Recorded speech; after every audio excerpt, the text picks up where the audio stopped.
Hello अस्सलाम वालेकुम। खैर मक़दम करते हैं, आप लोगों का बहुत बहुत स्वागत है मेरे इस चैनल पर। तो आज के इस क्लास में पढ़ाने वाला हूँ जेएसएससी सीजीएल उर्दू, जो कि ऑब्जेक्टिव क्वेश्चन है और इंशाल्लाह ये रोज़ आएगा, है ना। तो इसलिए आप लोग मेरे इस चैनल पर बने रहे जब तक एग्ज़ाम नहीं हो जाता। इंशाल्लाह आज से लेके इंशाल्लाह रोज़ ये 10 क्वेश्चन आप लोगों के सामने आने वाला है, ठीक है।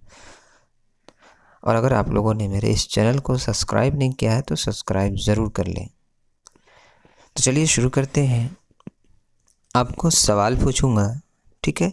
सवाल पूछने के बाद आपको 5 सेकंड का वक्त मिलेगा, आप उसमें आंसर बताएं, कमेंट में बताएं लिखकर, ठीक है। इससे क्या पता चलता है कि हाँ आप लोग पढ़ रहे हैं, तैयारी कर रहे हैं, आपको आंसर इसका पता है, ठीक है। तो चलें, पहला सवाल है कि अफसाना कफन में घेसू के कुल कितने लड़के हुए थे। ऑप्शन है 7 लड़के, बी 8 लड़के, या सी 9 लड़के, या डी 10 लड़के। तो क्या होगा इसका आंसर, बताएं आप लोग।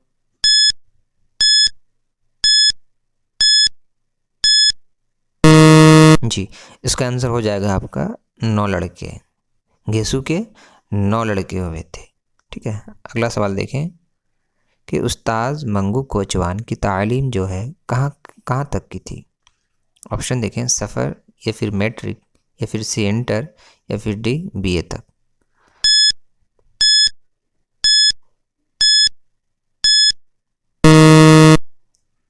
जी, इसका आंसर क्या होगा, सफ़र तक, क्योंकि उन्होंने कोई भी तालीम हासिल नहीं की थी। उन्होंने ना स्कूल गए ना कॉलेज गए, उनको किसी चीज़ का भी इल्म कॉलेज स्कूलों से नहीं मिला। जो भी मिला उन्होंने सफ़र से सीखा। यानी वो एक तांगा चलाने वाले मंगू कोचवान जिसका नाम था, जो कि सफ़र में जो लोग सवारी करते थे और उन सवारियों के लोग जो बातें क्या करते थे आपस में, तो वो उनको सुनकर या फिर उनसे कुछ सीख कर ही उन्होंने सीखा था।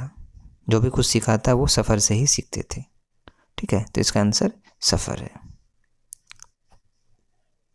तीसरा सवाल है, डैश पर रहम करना, काले कंबल पर रंग चढ़ाना था, ये किस किरदार का कौल है। ऑप्शन है माधव, या ठाकुर, या घेसू, या नाई। बताएं आंसर।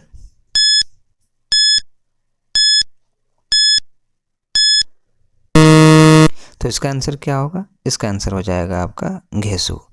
घेसू पर रहम करना, काले कंबल पर रंग चढ़ाना था, ये घेसू का कौल है। क्योंकि घेसू इतना कोढ़िया जिसको कहते हैं, यानी वो अगर एक दिन काम करता तो 2-3 दिन तक बैठ कर खाता, ऐसा था वो, ठीक है। इसलिए इसका आंसर क्या होगा, घेसू होगा, ठीक है।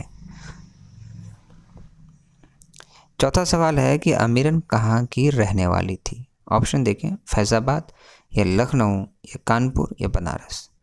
तो क्या होगा इसका आंसर, बताएं आप लोग।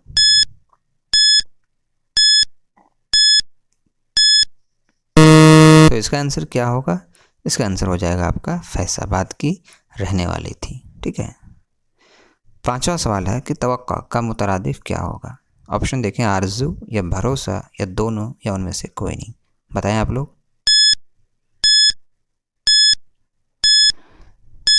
तो क्या होगा इसका आंसर, भरोसा। तवक्का का मुतरादिफ भरोसा होता है, ठीक है।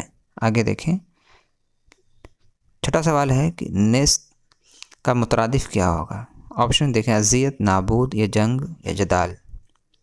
तो क्या होगा इसका आंसर, बताएं आप लोग।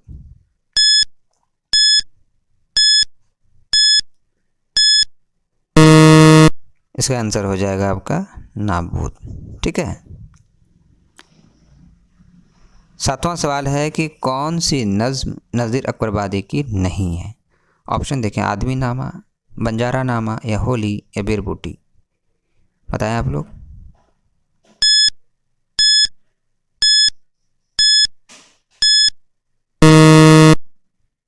तो इसका क्या होगा, सी हो जाएगा, होली। नज़ीर अकबरबादी की जो नज़्म है जो कि होली नहीं है, ठीक है। आगे देखें, आठवां सवाल है कि साहिल का माने क्या है। ऑप्शन देखें, दरिया, या समुंदर, या दोनों, या उनमें से कोई नहीं। बताएं आप लोग।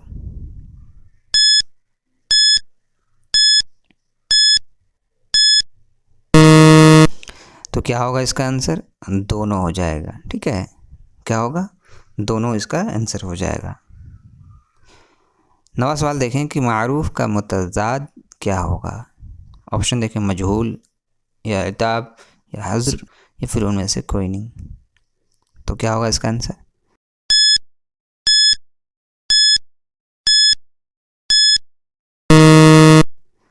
इसका आंसर हो जाएगा आपका मजहूल। मारूफ का मुतज़ाद क्या होगा? मजहूल होगा। ठीक है। 10वां सवाल है कि फैज़ को किस दौर का शायर माना जाता है। ऑप्शन देखें, पाँचवें दौर का या फिर पहला दौर का या तीसरा दौर का या उनमें से कोई नहीं। तो बताएं आप लोग।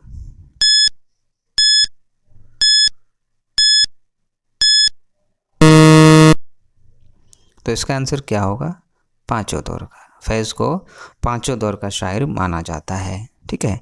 तो ये थी एसएससी सीजीएल उर्दू के ऑब्जेक्टिव क्वेश्चन, जो कि इंशाल्लाह रोज़ आपके पास 10 सवालें आएंगी। ठीक है।